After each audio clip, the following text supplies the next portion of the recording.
Did Rod Serling break the law twice when they were filming The Twilight Zone? Been revisiting The Twilight Zone, which is one of my all-time favorite TV shows, because my friend Make That Magic does these reaction videos to the show, and they are hilarious. Y'all could have been there for the scream that I scrumped at the end of this Twilight Zone episode. So whether you're a first-time viewer of The Twilight Zone like her, or an established viewer like me, you can always get something out of this show. During the first season of The Twilight Zone, there was an episode called The Fever, about this man who becomes addicted to gambling. Rod Serling wrote this episode based on his experience when he went to Las Vegas. This episode is not one of my favorites. Honestly, it feels more like an Alfred Hitchcock Presents than an episode of The Twilight Zone because it's really more about addiction than some supernatural element. In 1960, when the episode was filmed, California did not allow slot machines, and they had a really hard time getting them.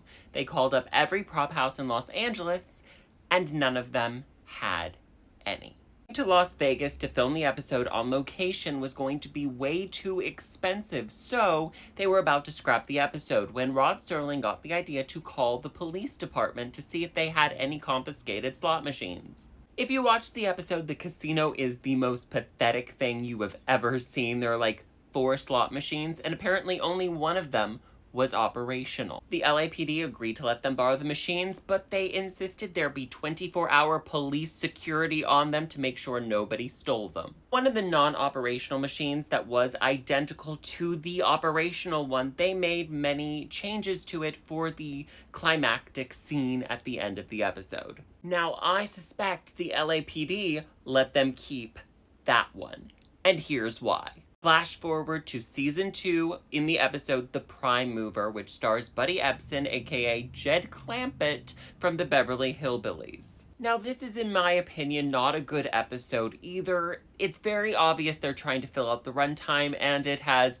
2 montages. Not a fan. When I was watching the episode, I noticed in the diner there was a slot machine, and I looked at that slot machine and I was like, I know you. Like in the previous episode, they don't show this machine working. They show it giving a massive payout, but they don't show it just working over and over and over again, which is why I suspect it's the machine they made the alterations to and then removed the alterations from, and why I think the LAPD let them keep it.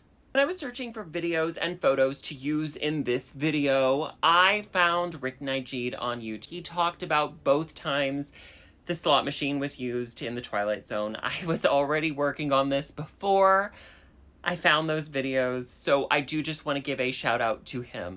Your girl likes to credit people. Alright, my strange little onions, let me know if you found this video interesting. I love you. Have a hug, a cookie, and a juice box, and let me know what your favorite episode of The Twilight Zone is in the comments. Mwah.